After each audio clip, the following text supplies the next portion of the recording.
प्रेमी प्रेम कैसे कहते रहे, रोवत रहे, ढोलच करते रहे, माहुर खाते रहे, जहर खाते रहे, ट्रेन से कटे घाती जाता रहे। काजी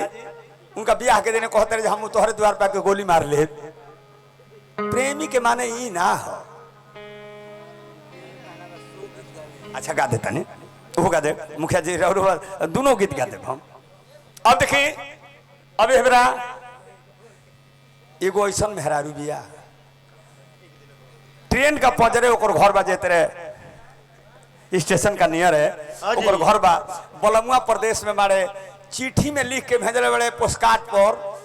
जे मैं अगले महीने में आ रहा हूँ। और कौना दिन क्या होता रहे कौना गाड़ी से होता रहे नहीं खन लिखल आ स्टेशन का पजरे घर बा जब जब ट्रेन आके खड़ा होती है दौड़ के मेहरारू घर से जाती है। आज अब देखती है जी स्टेशन पर प्लेटफार्म पर यात्री लोग उतरता यात्री चढ़ता रहे बलमुआ नहीं खन लोग भर भर खिलोर लेके आवत त्यारी घर है। कोई दिन के कारा धारा देख के उनको एगो बोल दे दिन कहली जे रे बेसबाबो ते बेर बेर स्टेशन पर दौड़ के का जाता रे कोनो गार्ड टिटिले झुराइल नहीं खेनु मेहरारुआ कहती है जे नहीं दीदी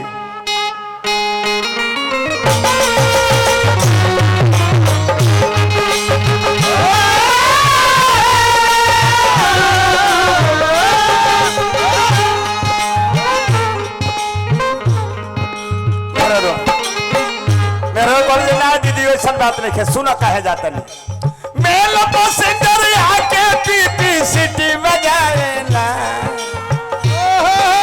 मेल पैसेंजर आके पीपी सिटी बजाएला इरलिया रोजो आवे बलमुआ को नगावेला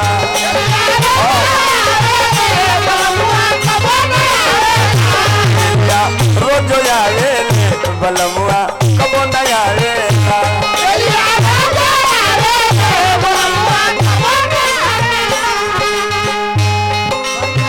गाड़ी धोके आजा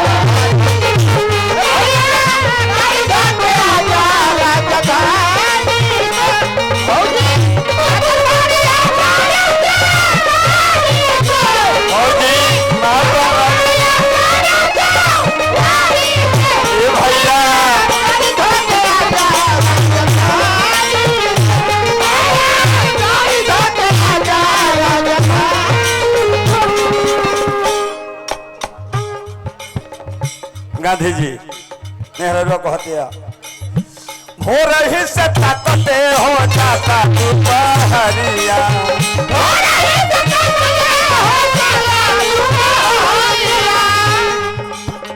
हो रही से ताकते हो जाता दोपहरिया आज बलमुआ नहीं खन लोको तो का बताइए दीदी लोर भरी जाता हमारा भरी भरी ना जलिया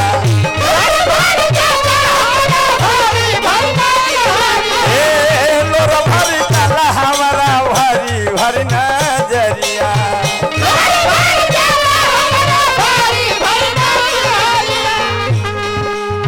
रोजो आवे प्रेम बजावे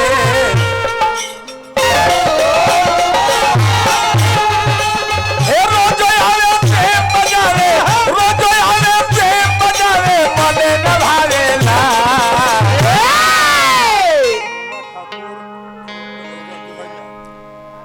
माननीय सत्येंद्र सिंह मुखिया जी भट्टा मालिक हमरा मुन्ना ठाकुर जी दुधैला बलिया हमरा गांधी जी हमारा उपाध्याय जी मास्टर साहब बड़ी बड़ी रुपया पुरस्कार देनी और जौन उतारी हमरा के तनिक हो अनुभव लेखा हो जला अरोरा सिरधरे बनी लेकिन मनचावा एगो गरिमा हो यहीं से उपाध्याय जी हम उतरना चाहिए जन गो लगता नहीं रोज आवे प्रेम बजावे रोज आवे प्रेम मने न भावेला मन के दिल के अरमान के प्रेमी जब भेटा जाला तो अकेले उ रही अकेले हम रह तो बुझाई जे हम सोनपुर का मेला का भीड़ में घूमता अब मन के हिसाब से जब आदमी ना भेटाई तो सोनपुर मेला में घूमता रहा बुझाई जे रेड़ का गाछी में हम घूमता मन ऐसा चीज तो कैसे के सही बतिया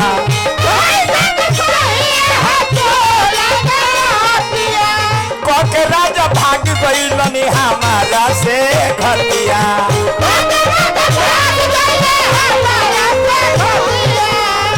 मनवा में कल्पनवा रे करी हे मनवा में कल्पनवा करी मनवा में कल्पनवा करी मने न भावेला बुझाता जो है होन का अरे ना होने दादा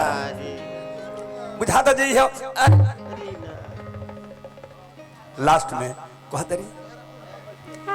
घरवा में बैठी के झखतारी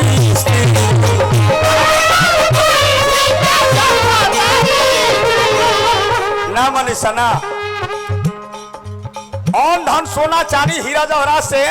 घर भर रही आ मेहरारू चाहे तो के मैं माटी को दी ऐसने व्यवस्था में बैठ के झोंके लगी ये देखे वाला लोग कही करा घरे विपत पड़ल बा का हो जा तो मेहरारू के तरह झोंकेली सो मनीषा का ना बुझाइल हो अन धन सोना चांदी भर रही वो ना बुझाइयो आ मेहरारू चाहे तो वो दिन विपत ढाई दे घर ऐसने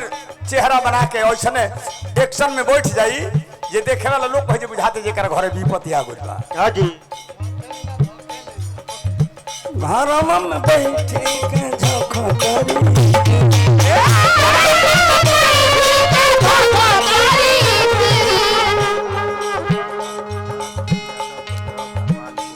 भगवानपुर वासुदेव यादव जी बहुत बहुत रुपया पुरस्कार देने यही तेरी बैठ के मेहरा झोंकेली से दे झोंकेली ना भोंकेली है तो घरवा में बैठे के झखतारी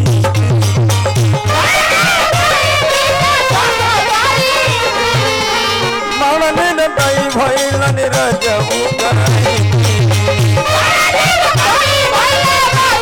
ए मानने न दई भइलन रजबू गई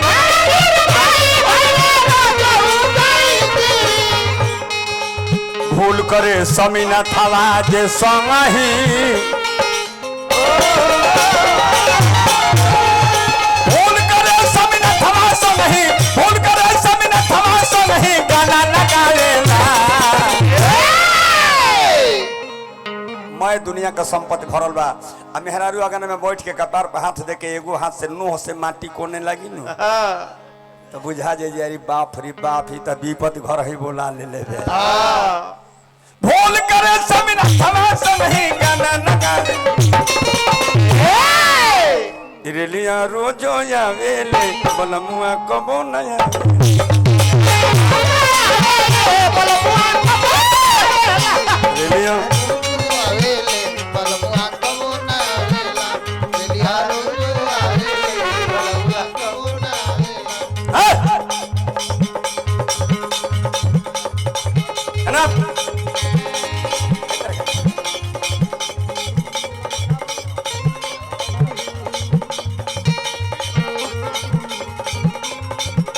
उहे मेहरारू 4 बजे भोर में सतेंद्र बाबू एक दिन सुतले में ओकर आंख खुलल आ विचार कैलस दिमाग ओकर काम कर देलस कर जे ना ना हमरा ना बलम्मा में दोष बा ना रेलगाड़ी में दोष बा ना हवाई जहाज में दोष बा मैं दोस्त जहाँ बा जहाँ हमार दिमागे ना जात रहल जे रेलियो ना बैरी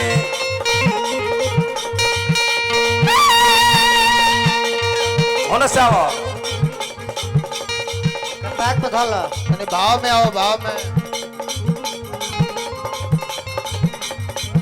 जे रेलियो ना बैरी हे गिरी बाबा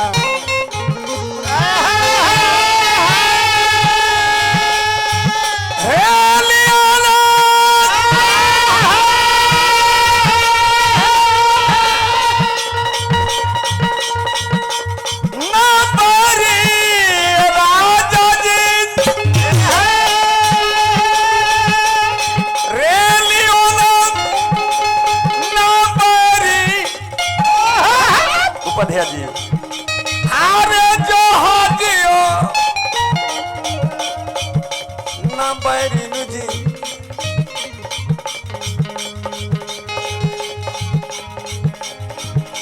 पैसा मेरे बैरिना हमारा राजा के भगवान सिरे हमारा ए हमारा हरे राजा के नहीं तो कौना मेहरारू का मन ना हो कौना सुहागिन के साथ ना हो कौना औरत के इच्छा ना हो जो हमारे बोलमुआ हमारे जरिए रहते हमारा लो ले ला पाल तक के ले ला हरे राजा के हमारे हथका के हाँ ये अरे भगवान लक्ष्मी जी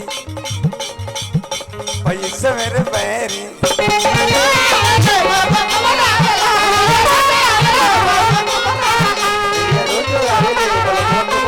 हे